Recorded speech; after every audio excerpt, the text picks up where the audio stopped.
नमस्कार। आप देख रहे हैं हिंदी काव्य कोश। जैसा कि हमने रश्मिरथी के प्रथम सर्ग में देखा कि किस तरह से कृपाचार्य तथा गुरु द्रोण अपनी कूटनीतिक चाल से रंगभूमि में अर्जुन तथा कर्ण के द्वंद्व युद्ध को टालते हैं और कहते हैं कि यदि तुम अर्जुन से लड़ना चाहो तो पहले जाकर कोई राज्य अर्जित करो, क्योंकि अर्जुन एक राजपुत्र है। इतने में दुर्योधन उठकर कर्ण को अंग देश का राजा घोषित कर देता है और यहीं से कर्ण तथा दुर्योधन की अटूट मित्रता का प्रारंभ हो जाता है। परंतु संध्या हो जाने के कारण द्वंद्व युद्ध टल जाता है और कुछ नगरवासी कर्ण और कुछ अर्जुन का गुणगान करते हुए घर को चले जाते हैं। आज हम देखेंगे रश्मिरथी का द्वितीय सर्ग, जिसमें कर्ण ने सूत पुत्र होने की बात छिपाकर परशुराम जी से शिक्षा ग्रहण की। यह बात परशुराम को कैसे पता चली और कर्ण के ब्राह्मण न होने पर परशुराम जी किस तरह से कर्ण को श्राप देते हैं और बाद में फिर स्वयं व्यथित हो जाते हैं। आइए इस दृश्य का रसास्वादन करते हैं रश्मिरथी के द्वितीय सर्ग से। शीतल विरल एक कानन शोभित आदित्यका के ऊपर, कहीं उत्स प्रस्त्रवण चमकते झरते कहीं शुभ निर्झर। जहां भूमि समतल सुंदर है नहीं दिखते हैं पाहन, हरियाली के बीच खड़ा है विस्तृत एक उटज पावन। आसपास कुछ कटे हुए पीले धन खेत सुहाते हैं, शशक मूसग लहरी कबूतर घूम घूम कर खाते हैं। कुछ तंद्रिल अलसित बैठे हैं, कुछ करते शिशु का लेहन, कुछ खाते शाकल्य दीखते बड़े तुष्ट सारे गोधन। हवन अग्नि बुझ चुकी गंध से वायु अभी परमाती है, भीनी भीनी महक प्राण पे मादकता पहुंचाती है। धूम धूम चर्चित लगते हैं तरु के शाम छदन कैसे, झपक रहे हों शिशु के अलसित कजरारे लोचन जैसे। बैठे हुए सुखद आतप में मृग रोमंथन करते हैं, वन के जीव विवर से बाहर हो विश्रब्ध विचरते हैं। सूख रहे चीवर रसाल की नन्ही झुकी टहनियों पर, नीचे बिखरे हुए पड़े हैं इंगुद से चिकने पत्थर। अजन दर्भ पालाश कमंडल एक ओर तप के साधन, एक ओर है टंगे धनुष तूड़ीर तीर बरछे भीषण। चमक रहा त्रिकुटी द्वार पर एक परशु आभाशाली, लौह दंड पर जड़त पड़ा हो मानो अर्ध अंशुमाली। श्रद्धा बढ़ती अजन दर्भ पर परशु देख मन डरता है, युद्ध शिविर या तपोभूमि यह समझ नहीं कुछ पड़ता है। हवन कुंड जिसका यह उसके ही क्या है ये धनुष कुठार, जिस मुनि की यह श्रुवा उसी की कैसे हो सकती तलवार। आई है वीरता तपोवन में क्या पुण्य कमाने को, या संन्यास साधना में है दैहिक शक्ति जगाने को। मन ने तन का सिद्ध यंत्र अथवा शस्त्रों में पाया है, या कि वीर कोई योगी से युक्ति सीखने आया है। परशु और तप ये दोनों वीरों के ही होते श्रृंगार, क्लीव न तो तप ही करता है न तो उठा सकता तलवार। तप से मनुज दिव्य बनता है, षड विकार से लड़ता है, तन की समर भूमि में लेकिन काम खड्ग ही करता है। किंतु कौन नर तपोनिष्ठ है यहाँ धनुष धरने वाला, एक साथ यज्ञाग्नि और असी की पूजा करने वाला। कहता है इतिहास जगत में हुआ एक ही नर ऐसा, रण में कुटिल काल सम क्रोधी, तप में महासूर्य जैसा। मुख में वेद पीठ पर तर्कस, कर में कठिन कुठार विमल। शाप और शर दोनों ही थे जिस महान ऋषि के संबल। यह कुटीर है उसी महामुनि परशुराम बलशाली का, भृगु के परम पुनीत वंशधर व्रती वीर प्रणपाली का। हाँ हाँ, वही कर्ण की जांघों पर अपना मस्तक धरकर सोए हैं तरुअर के नीचे आश्रम से किंचित हटकर। पत्तों से छन छन कर मीठी धूप माघ की आती है, पड़ती मुन की थकी देह पर और थकान मिटाती है। कर्ण मुग्ध हो भक्ति भाव में मग्न हुआ सा जाता है, कभी जटा पर हाथ फेरता पीठ कभी सहलाता है। चढ़े नहीं चींटियां बदन पर, पड़े नहीं तृण पात कहीं, कर्ण सजग है उचट जाए गुरुवर की कच्ची नींद नहीं। वृद्ध देह तप से कृशकाया, उस पर आयुध संचालन, हाथ पड़ा श्रम भार देव पर, असमय यह मेरे कारण। किंतु वृद्ध होने पर भी अंगों में है क्षमता कितनी, और रात दिन मुझ पर दिखलाते रहते ममता कितनी। कहते हैं ओ वत्स पुष्टि कर भोग न तू यदि खाएगा, मेरे शिक्षण की कठोरता को कैसे सह पाएगा। अनुगामी यदि बना कहीं तू खान पान में भी मेरा, सूख जाएगा लहू बचेगा हड्डी भर ढांचा तेरा। जरा सोच कितनी कठोरता से मैं तुझे चलाता हूँ, और नहीं तो एक पाव दिन भर में रक्त जलाता हूँ। इसकी पूर्ति कहाँ से होगी बना अगर तू सन्यासी, इस प्रकार तो चबा जाएगी तुझे भूख सत्यानाशी। पत्थर सी हो मांसपेशियां, लोहे से भुजदंड अभय, नस नस में हो लहर आग की, तभी जवानी पाती जय। विप्र हुआ तो क्या रखेगा रोक अभी से खाने पर, कर लेना घनघोर तपस्या वै चतुर्थ के आने पर। ब्राह्मण का है धर्म त्याग, पर क्या बालक भी त्यागी हो। जन्म साथ शिलोंछ वृत्ति के ही क्या वे अनुरागी हो। क्या विचित्र रचना समाज की गिरा ज्ञान ब्राह्मण घर में। मोती बरसा वैश्य वेश्म में, पड़ा खड्ग क्षत्रिय कर में। खड्ग बड़ा उद्धत होता है, उद्धत होते हैं राजे, इसीलिए तो सदा बनाते रहते वे रण के बाजे। और करे ज्ञानी ब्राह्मण क्या, असी विहीन मन डरता है। राजा देता मान भूप का, वह भी आदर करता है। सुनता कौन यहाँ ब्राह्मण की, करते सब अपने मन की। डुबो रही शोणित में भूको, भूपों की लिप्सारण की। और रण भी किस लिए नहीं जग से दुख दैन्य भगाने को। पर शोषक पथ भ्रांत मनुज को नहीं धर्म पर लाने को। रण केवल इसलिए कि राजे और सुखी हो मानी हो, और प्रजाएं मिले उन्हें वे और अधिक अभिमानी हो।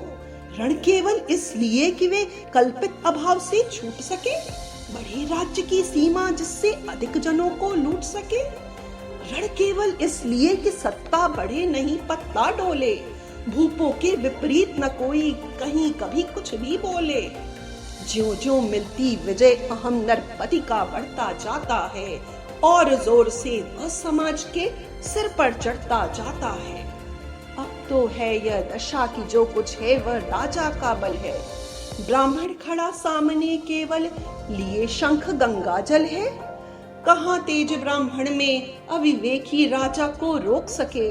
धरे कुपथ पर जहाँ पाव वह तत्क्षण उसको टोक सके। और कहे भी तो ब्राह्मण की बात कौन सुन पाता है। यहाँ रोज राजा ब्राह्मण को अपमानित करवाता है। चलती नहीं यहाँ पंडित की, चलती नहीं तपस्वी की। जय पुकारती प्रजा रात दिन, राजा जय यशस्वी की। सिर था जो सारे समाज का, वही अनादर पाता है।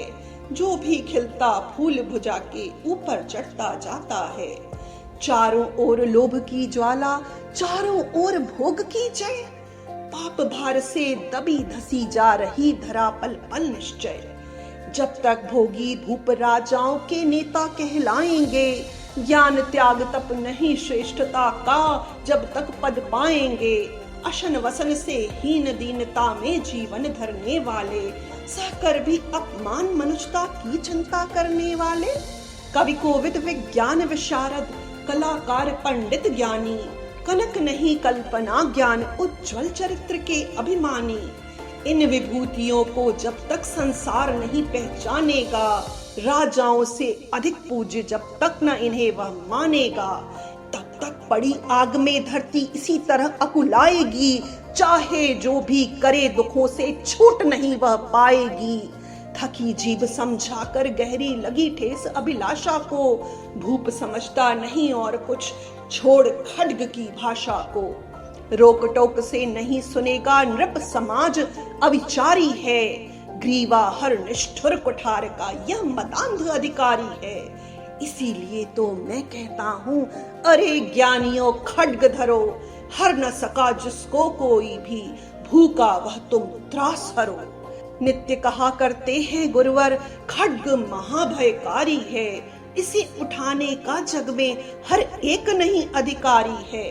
वही उठा सकता है इसको जो कठोर हो कोमल भी, जिसमें हो धीरता वीरता और तपस्या का बल भी। वीर वही है जो कि शत्रु पर जब भी खड्ग उठाता है, मानवता के महागुणों की सत्ता भूल न जाता है। सीमित जो रख सके खड्ग को पास उसी को आने दो, वे प्रजाति के सिवा किसी को मत तलवार उठाने दो। जब जब मैं शर चाप उठाकर कर्तव्य कुछ दिखलाता हूँ, सुनकर आशीर्वाद देव का धन्य धन्य हो जाता हूँ।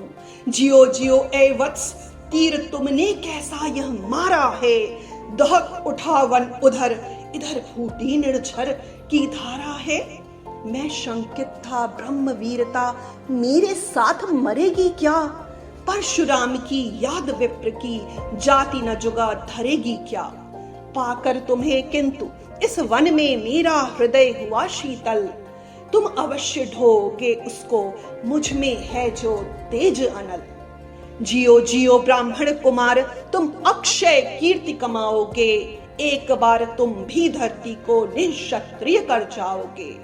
निश्चय तुम ब्राह्मण कुमार हो कवच और कुंडलधारी, तब कर सकते और पिता माता किसके इतना भारी। किंतु हाय ब्राह्मण कुमार, सुन प्राण कांपने लगते हैं, मन उठता धिक्कार हृदय में भाव ग्लानि के जगते हैं। गुरु का प्रेम किसी को भी क्या ऐसे कभी खला होगा, और शिष्य ने कभी किसी गुरु को इस तरह छला होगा। पर मेरा क्या दोष, हाय मैं और दूसरा क्या करता, पी सारा अपमान द्रोण के मैं कैसे पैरों पड़ता, और पांव पड़ने से भी क्या गूढ़ ज्ञान सिखलाते वे, एकलव्य सा नहीं अंगूठा क्या मेरा कटवाते वे। हाय कर्ण तू क्यों जन्मा था, जन्मा तो क्यों वीर हुआ, कवच और कुंडल भूषित भी तेरा अधम शरीर हुआ। धस जाए वह देश अतल में, गुण की जहां नहीं पहचान, जाति गोत्र के बल से ही आदर पाते हैं जहां सुजान। नहीं पूछता है कोई तुम व्रती वीर या दानी हो, सभी पूछते मात्र यही तुम किस कुल के अभिमानी हो। मगर मनुष्य क्या करे, जन्म लेना तो उसके हाथ नहीं, चुनना जाति और कुल अपने बस की तो है बात नहीं। मैं कहता हूँ अगर विधाता नर को मुट्ठी में भरकर कहीं छीट दे ब्रह्मलोक से ही नीचे भूमंडल पर, तो भी विविध जातियों में ही मनुष्य कहाँ आ सकता है। नीचे हैं क्यारियां बनी तो बीज कहाँ जा सकता है। कौन जन्म लेता किस कुल में, आकस्मिक ही है यह बात। छोटे कुल पर किंतु यहाँ होते तब भी कितने आघात। हाय जाति छोटी है तो भी सभी हमारे गुण छोटे, जाति बड़ी तो बड़े बने वे, रहे लाख चाहे खोटे। गुरु को लिए कर्ण चिंतन में था, जब मग्न अचल बैठा, तभी एक विष कीट कहीं से आसन के नीचे बैठा। वज्र दंष्ट्र वह लगा कर्ण के उर को कुतर कुतर खाने, और बनाकर छिद्र मांस में मंद मंद भीतर जाने। कर्ण विकल हो उठा, दुष्ट भौरे पर हाथ धरे कैसे, बिना हिलाए अंग कीट को किसी तरह पकड़े कैसे। पर भीतर उस धसे कीट तक हाथ नहीं जा सकता था, बिना उठाए पांव शत्रु को कर्ण नहीं पा सकता था। किंतु पांव के हिलते ही गुरुवर की नींद उचट जाती। साम गई यह सोच कर्ण की, भक्तिपूर्ण विह्वल छाती। सोचा उसने अतः कीट यह पिए रक्त पीने दूंगा, गुरु की कच्ची नींद तोड़ने का पर पाप नहीं लूंगा। बैठा रहा अचल आसन से कर्ण बहुत मन को मारे, आह निकाले बिना शिलासी सहनशीलता को धारे। किंतु लहू की गर्म धार जो सहसा आन लगी तन में, परशुराम जग पड़े रक्त को देख हुए विस्मित मन में। कर्ण झपट कर उठा इंगितों में गुर से आज्ञा लेकर, बाहर किया कीट को उसने क्षत में से उंगली देकर। परशुराम बोले शिव शिव तूने यह की मूर्खता बड़ी, सहता रहा अचल जाने कब से ऐसी वेदना कड़ी। तनिक लजा कर कहा कर्ण ने नहीं अधिक पीड़ा मुझको, महाराज क्या कर सकता है यह छोटा कीड़ा मुझको। मैंने सोचा हिला डुला तो वृथा आप जग जाएंगे, क्षण भर को विश्राम मिला जो नाहक उसे गवाएंगे। निश्चल बैठा रहा सोच यह कीट स्वयं उड़ जाएगा, छोटा सा यह जीव मुझे कितनी पीड़ा पहुंचाएगा। पर यह तो भीतर धसता ही गया, मुझे हैरान किया।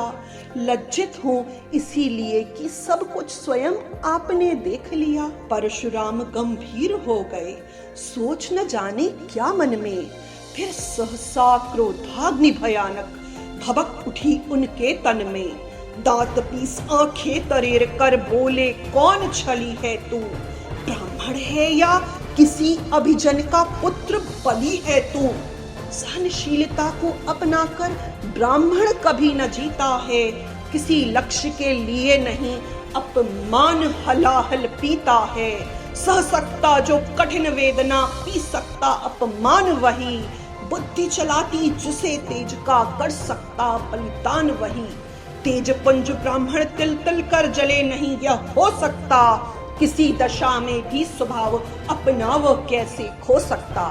कसक भोगता हुआ विप्र निश्चल कैसे रह सकता है, इस प्रकार की चुभन वेदना क्षत्रिय ही सह सकता है।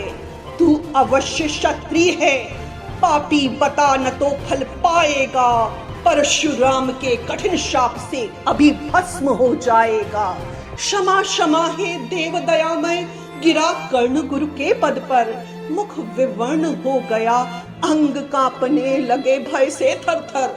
सूत पुत्र हूँ मैं, शूद्र कर्ण हूँ, करुणा का अभिलाषी हूँ। जो भी हूँ पर देव आपका अनुचरण तेवासी हूँ। छली नहीं मैं हाय, किंतु छल का ही तो यह काम हुआ। आया था विद्या संचय को, किंतु व्यर्थ बदनाम हुआ। बड़ा लोभ था बनो शिष्य में कार्तवीर के चेता का। तपोदीप्त शूरमा विश्व के नूतन धर्म प्रणेता का।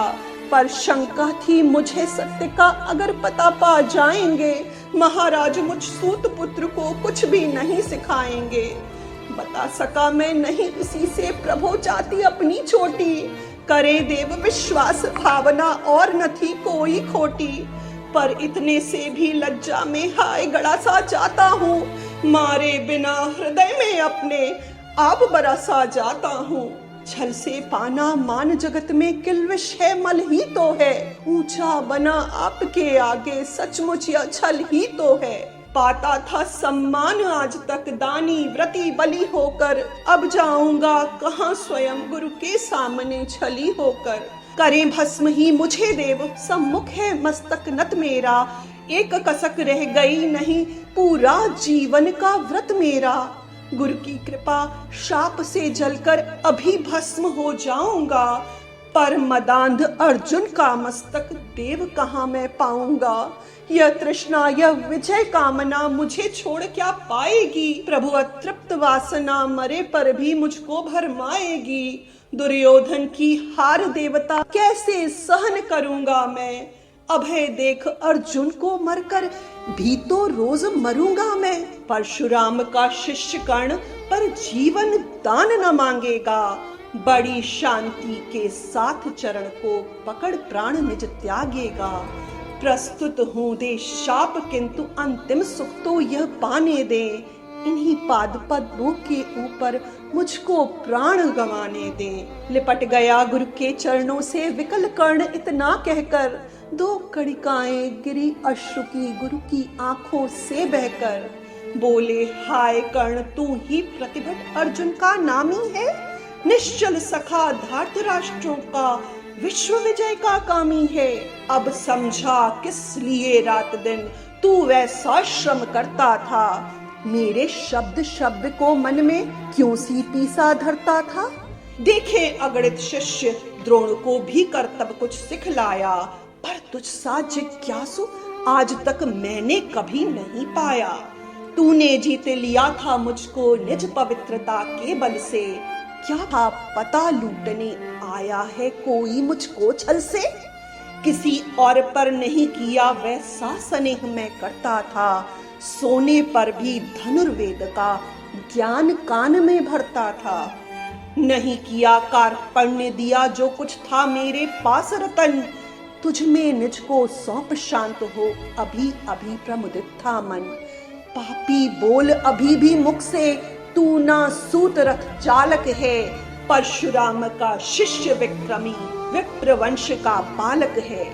सूत वंश में मिला सूर्य सा कैसे तेज प्रबल तुझको, किसने लाकर दिए कहां से कवच और कुंडल तुझको। सुत सा रखा जिसे उसको कैसे कठोर हो मारूं मैं, जलते हुए क्रोध की ज्वाला लेकिन कहां उतारूं मैं। पद पर बोला कर्ण दिया था जिसको आंखों का पानी, करना होगा ग्रहण उसी को अनल आज है गुरु ज्ञानी। बरसाइए अनल आंखों से सिर पर उसे संभालूंगा, दंड भोग जलकर मुनि सत्तम छल का पाप छुड़ा लूंगा। परशुराम ने कहा कर्ण तू वेद नहीं मुझको वैसे, तुझे पता क्या सता रहा है मुझको असमंजस कैसे। पर तूने छल किया दंड उसका अवश्य ही पाएगा, परशुराम का क्रोध भयानक निष्फल कभी न जाएगा। मान लिया था पुत्र इसी से प्राण दान तो देता हूँ, पर अपनी विद्या का अंतिम चरम तेज हर लेता हूँ। सिखलाया ब्रह्मास्त्र तुझे जो काम नहीं वह आएगा, है यह मेरा शाप समय पर उसे भूल तू जाएगा। कर्ण विकल हो गया हुआ कह हाय किया यह क्या गुरुवर, दिया शाप अत्यंत निदारुण लिया नहीं जीवन क्यों हर। वर्षों की साधना साथ ही प्राण नहीं क्यों हर लेते हैं, अब किस सुख के लिए मुझे धरती पर जीने देते हैं। परशुराम ने कहा कर्ण यह शाप अटल है सहन करो, जो कुछ मैंने कहा उसे सिर पर ले सादर वहन करो। इस महेंद्र गिरि पर तुमने कुछ थोड़ा नहीं कमाया है, मेरा संचित निखिल ज्ञान तूने मुझसे ही पाया है। रहा नहीं ब्रह्मास्त्र एक, इससे क्या आता जाता है। एक शस्त्र बल से ना वीर कोई सब दिन कहलाता है। नई कला नूतन रचनाएं, नई सूझ नूतन साधन, नए भाव नूतन उमंग से वीर बने रहते नूतन। तुम तो स्वयं दीप्त पौरुष हो कवच और कुंडल धारी, इनके रहते तुम्हें जीत पाएगा कौन सुभट भारी। अच्छा लोवर भी के विश्व में तुम महान कहलाओगे, भारत का इतिहास कीर्ति से और धवल कर जाओगे। अब जाओ लो विदा वत्स, कुछ कड़ा करो अपने मन को। अब जाओ लो विदा वत्स, कुछ कड़ा करो अपने मन को। रहने देते नहीं यहाँ हम अभिशप्त किसी जन को। हाय छीनना पड़ा मुझी को दिया हुआ अपना ही धन। सोच सोच यह बहुत विकल हो रहा, नहीं राने क्यों मन। व्रत का पर निर्वाह कभी ऐसे भी करना होता है, इस कर से जो दिया उसे उस कर से हरना होता है। अब जाओ तुम कर्ण कृपा करके मुझको निःसंग करो, देखो मत यूं सजल दृष्टि से व्रत मेरा मत भंग करो। आह बुद्धि कहती कि ठीक था जो कुछ किया, परंतु हृदय मुझसे कर विद्रोह, तुम्हारी मना रहा जाने क्यों जय। अनायास गुणशील तुम्हारे मन में उगते आते हैं, भीतर किसी अश्रु गंगा में मुझे बोर नहलाते हैं। जाओ जाओ कर्ण, मुझे बिल्कुल असंग हो जाने दो। बैठ किसी एकांत कुंज में मन को स्वस्थ बनाने दो। भय है तुम्हें निराश देखकर छाती कहीं न फट जाए। फिरा न लूं अभिशाप पिघल कर वाणी नहीं उलट जाए। इस प्रकार कह परशुराम ने फिरा लिया आनन अपना। जहां मिला था वहीं कर्ण का बिखर गया प्यारा सपना। छूकर उनका चरण कर्ण ने अर्घ्य अश्रु का दान किया और उन्हें जी भर निहार कर मंद मंद प्रस्थान किया। परशुधर के चरण की धूलि लेकर उन्हें अपने हृदय की भक्ति देकर निराशा से विकल टूटा हुआ सा, किसी गिरिशृंग से छूटा हुआ सा, चला खोया हुआ सा कर्ण मन में, कि जैसे चांद चलता हो गगन में, चांद चलता हो गगन में। धन्यवाद।